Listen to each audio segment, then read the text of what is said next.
વડોદરાના સાંસદ ડોક્ટર હેમાંગ જોશી આજવા સરોવરની મુલાકાતે પહોંચ્યા હતા।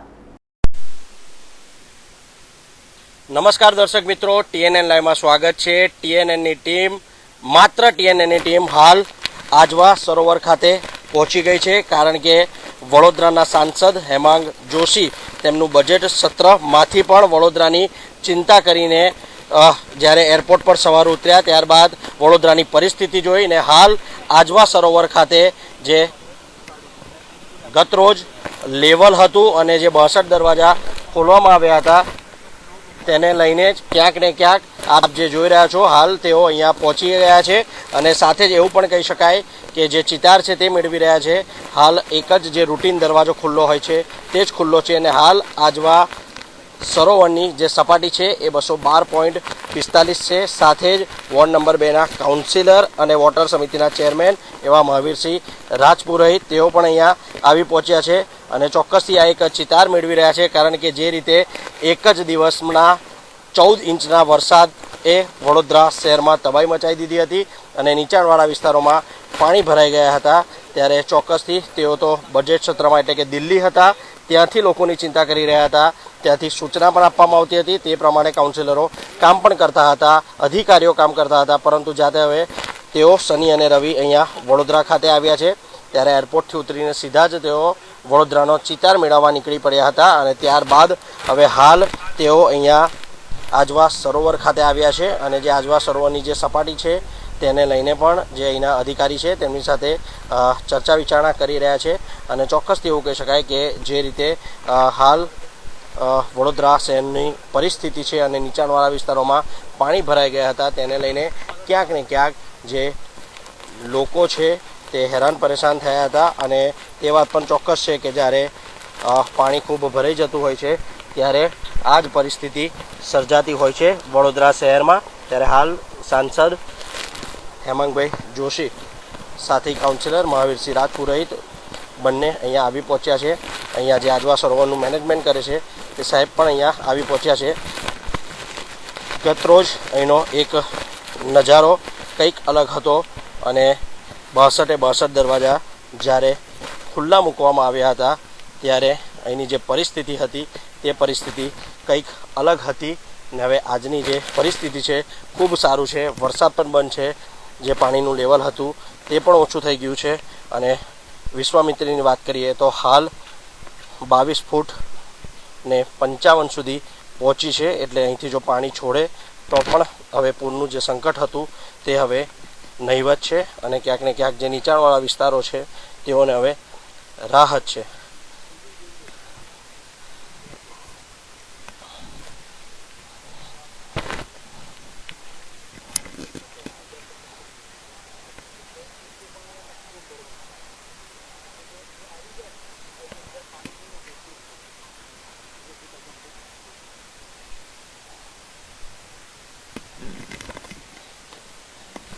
ત્યારે આપ જે જોઈ રહ્યા છો કે સાંસદ હેમાંગ જોશી આજવા સરોવર ખાતે જેના અધિકારી છે તેમની સાથે ચર્ચા વિચારણા કરી રહ્યા છે કે હવે કેવી પરિસ્થિતિ અહીંની છે તેને લઈને જ તમામ આ વિષય સામે આવ્યો છે। અને મહત્ત્વની વાત અને દર્શક મિત્રોને એક મેસેજ પણ છે કે જે સાંસદ છે હેમાંગ જોશી તે બજેટ એટલે સત્ર ચાલતું હતું તેને લઈને તેઓ દિલ્હી હતા, પરંતુ જ્યારે હવે 2 દિવસ બજેટ સત્ર બંધ છે ત્યારે તેઓ વડોદરાની ચિંતા કરીને તરત જ દિલ્હીથી વડોદરા સવારના સુમારે જ દોડી આવ્યા અને ત્યારબાદ નીચાણવાળા વિસ્તારોની પણ મુલાકાત લીધી, વિશ્વામિત્રીએ જઈને પણ તેઓએ મુલાકાત કરી ને હાલ હવે તેઓ અહીંયા આજવા સરોવર ખાતે પણ આવી ગયા છે, કારણ કે 15 ઓગસ્ટ સુધી 211 જે ક્ષમતા છે આજવા સરોવરની તે મેન્ટેન કરવાનું હતું, પરંતુ કોર્પોરેશન સાથે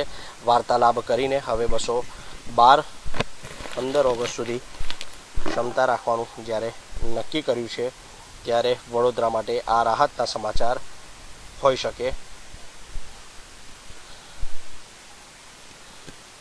સીધી જ વાત આપણે હેમાંગભાઈ સાથે કહીશું। હેમાંગભાઈ, આપ તો દિલ્હી હતા, વડોદરાની કઈ પરિસ્થિતિ બદલાઈ ગઈ હતી, ક્યાંક આપણને પણ ચિંતા હતી, અધિકારીઓને પણ આપણે સૂચનો કર્યા હતા, 2 દિવસ તમને મળ્યા છે, વડોદરા માટે આવી પહોંચ્યા છો, શું કહેશો? જી, જે પ્રકારે 22 તારીખે 10 કલાક જેવા સમયગાળાની અંદર 13 ઇંચ કરતાં પણ વધારે જે વરસાદ પડ્યો, વડોદરાનું જે વોટર કેરિંગ કેપેસિટી કરતાં વધારે વરસાદ પડ્યો અને એને કારણે ઠેર ઠેર પાણી ભરાવાનું જે સમસ્યા સર્જાઈ અને ડ્રેનેજના અમુક જે ઇસ્યુઝ થયા, સોસાયટીની અંદર પાણી ભરાવાનું જે ઘટનાઓ ઘટી, આ બાબતને લઈને કોર્પોરેશનનું સમગ્ર તંત્ર, અમારા પદાધિકારીઓ, અધિકારીશ્રીઓ, અમારા કાઉન્સિલરશ્રીઓ, તમામ ધારાસભ્યશ્રીઓ, વિધાનસભાના અમારા મુખ્ય દંડક આદરણીય બાલકૃષ્ણ શુક્લજી અને તમામ અમારા ધારાસભ્યશ્રીઓ, સંગઠનની પૂરી ટીમ, સર્વે લોકો ફિલ્ડ પર આવી અને લોકોને કયા પ્રકારની મદદ થઈ શકે, કારણ કે ઘણી બધી બાબતે આપણે તારાજી હતી, લોકોને પોતાના ઘરે જવામાં પણ તકલીફ થતી હતી, લોકોને સ્થળાંતર, ઘણા લોકોનું આપણે નીચાણવાળા વિસ્તારનું કરવું પડ્યું હતું, જ્યાં સ્થળાંતર કર્યું હોય ત્યાં ભોજનની, દવાઓની બધી સુવિધાઓ કરવાની થાય. હવે જ્યાં જ્યાં અમુક જગ્યાએ પાણી ઓસરી રહ્યા છે ત્યાં ગંદકી જો થઈ હોય તો એને લઈને સાફ સફાઈના મુદ્દાઓ હોય, આવા ઘણા બધા મુદ્દાઓને લઈને અત્યારે વડોદરા ઝઝૂમી રહ્યું છે. અને વડોદરા એક ટીમ થઈને જ્યારે ઝઝૂમી રહ્યું હોય, મીડિયામાં પણ આપ સૌ 24 કલાક છેલ્લા 3 દિવસથી જે પ્રકાર રિપોર્ટિંગ કરી રહ્યા હતા, આપના માધ્યમથી પણ જનતાને જાગૃત કરવામાં ખૂબ સારો એવો ફાયદો થયો. કારણ કે ઘણીવાર એવું હોય કે પૂરી પરિસ્થિતિ લોકોને ખબર ના હોય તો એ લોકો સહકાર ના આપતા હોય કોઈ પણ તંત્રના સુઝાવને કે સૂચનને, પરંતુ આપના દ્વારા જે પરિસ્થિતિથી એમને માહિતગાર કર્યા એના કારણે પણ ઘણો ફાયદો થયો અને એ બાબતે લોકોએ પણ તંત્રને સાથ સહકાર આપ્યો. અત્યારે આપણે એકંદરે સફળ રહ્યા છે કે વડોદરામાંથી પૂરનું કે એવી કોઈ પણ મોટી જે નુકસાની હોય એનાથી આપણે દૂર થવા માટે સફળ રહ્યા છે. અને હવે આગળની જે તંત્રની જે કાર્યવાહી હોય એ પણ અત્યારે થઈ રહી છે. માનનીય મુખ્યમંત્રીશ્રી સાથે પણ મારે દિલ્હી ખાતે કાલે મુલાકાત થઈ, એમણે પણ સતત અપડેટ મેળવી રહ્યા હતા વડોદરાની જે પરિસ્થિતિ છે એમને લઈને મ્યુનિસિપલ કમિશનરશ્રી, કલેક્ટરશ્રી અને અમારા ધારાસભ્યશ્રીઓ પાસેથી. અને એમને જ્યારે અમે લોકોએ રજૂઆત કરી કે સાહેબ આપણે જે જગ્યા પર સ્થળાંતર કર્યું હોય અથવા પાણી ખૂબ ભરાઈને કોઈ નુકસાની થઈ હોય તો એનો જે તે જગ્યા પર સર્વે થઈ અને એ પ્રકારે એમને સહાય પણ મળે, તો એમાં પણ માનનીય મુખ્યમંત્રીશ્રીએ ખૂબ જ પોઝિટિવ વલણ દાખવી અને એ પ્રકારની તંત્રને સૂચના આપવાનું પણ શરૂ થયું છે. અમને હમણાં હું આવતો હતો ત્યારે જ મને સમાચાર મળ્યા કે માંજલપુર વિસ્તારમાં સર્વે શરૂ થઈ ગયો છે નીચાણવાળા વિસ્તારનો. આ પ્રકારે તમામ જગ્યાએ પણ થશે, પરંતુ જે પ્રકારે આપણે એક અત્યારે સાથે મળીને આ સંકટથી આપણે ઝઝૂમી રહ્યા છે ત્યારે સમગ્ર ટીમ વડોદરાને હું ખૂબ ખૂબ અભિનંદન પાઠવું છું.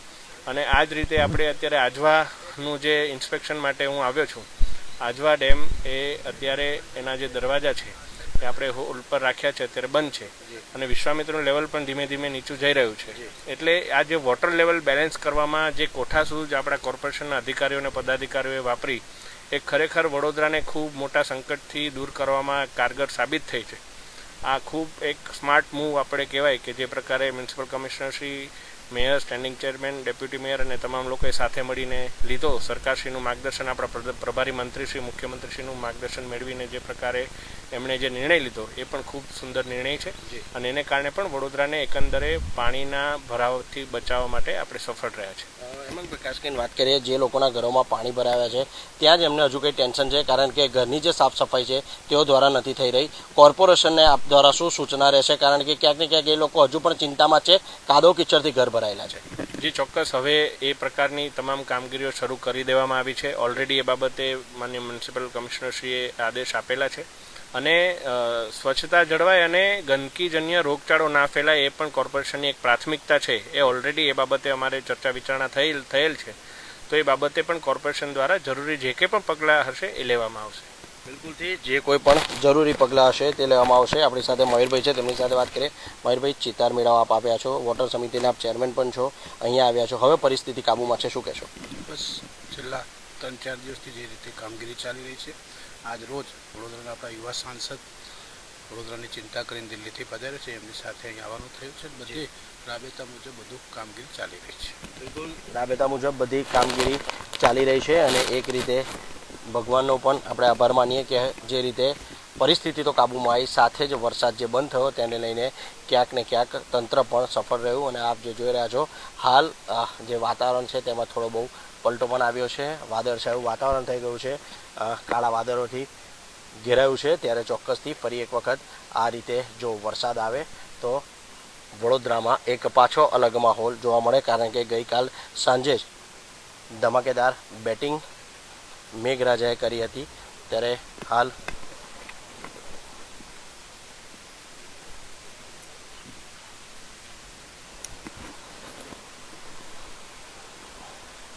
ચોક્કસથી જે રીતે સાંસદ સાથે પણ આપણે વાત કરી અને તેઓ દ્વારા પણ જાણવા મળ્યું છે કે હાલ હવે કંઈ ગભરાવાની જરૂર નથી, કારણ કે વિશ્વામિત્રીનું જે લેવલ છે તે પણ ધીમે ધીમે ઓછું થઈ રહ્યું છે. પૂરનું જે સંકટ હતું તે ટળ્યું તેવું કહી શકાય.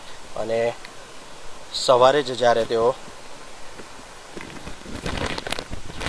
એરપોર્ટ પર ઉતર્યા અને ત્યારબાદ સીધા જ ઘરે જવાને બદલે તેઓ વિશ્વામિત્રીની સપાટી ચેક કરવા ગયા, નીચાણવાળા વિસ્તાર તરફ ગયા અને ચોક્કસ તેમને જે તાત મેળવ્યો. અને ત્યારબાદ સવારથી જ તેઓ જે વડોદરામાં લોકો પર સંકટ આવી પડ્યું છે તેને લઈને તેમની વચ્ચે જવાનો તેઓ પ્રયાસ કરી રહ્યા છે, પહોંચી પણ રહ્યા છે. ત્યારે હાલ હવે તેઓ અહીંથી જ્યાં પાણી ભરાયા હતા તે વિસ્તારમાં પણ તેઓ જવાના છે. ત્યારે હાલ TNN દ્વારા તમને એક્સક્લુઝિવ વિઝ્યુઅલ બતાવવામાં આવ્યા. માત્ર TNN ચેનલ જ અહીં હતી. અને જોવા જઈએ તો મહત્ત્વની વાત એ છે કે આજવા સરોવરનું જે પાણી છે તે 212.45 છે. હવે કંઈ ગભરાવાની જરૂર નથી. અહીંથી પાણી જો છોડવામાં આવશે તો પણ વિશ્વામિત્રીનું જે લેવલ છે તે વધીને 25 થી 26 ફૂટ થશે, તેનાથી વિશેષ નહીં થાય. પરંતુ જો મેઘરાજાએ ધમાકેદાર બેટિંગ કરી ત્યારે નીચાણવાળા વિસ્તારોમાં તો પાણી ભરાશે, પરંતુ હવે વડોદરાના સાંસદ તેઓએ તમામને સૂચના આપી દીધી છે કે જ્યાં જ્યાં પાણી ભરાયા છે તે ઘરોને પણ કોર્પોરેશન સાફ કરવામાં મદદ કરશે, એટલે લોકોએ પણ ગભરાવાની જરૂર નથી. કેમેરામેન કિરણ પરમાર સાથે પ્રતિક રાઠોડ, TNN ન્યૂઝ, વડોદરા. સમાચારોના સતત અપડેટ માટે TNN ન્યૂઝને YouTube પર સબસ્ક્રાઇબ કરી બેલ આઇકોન પ્રેસ કરો અને અમારી સાથે જોડાયેલા રહો Facebook, Instagram અને Twitter ઉપર.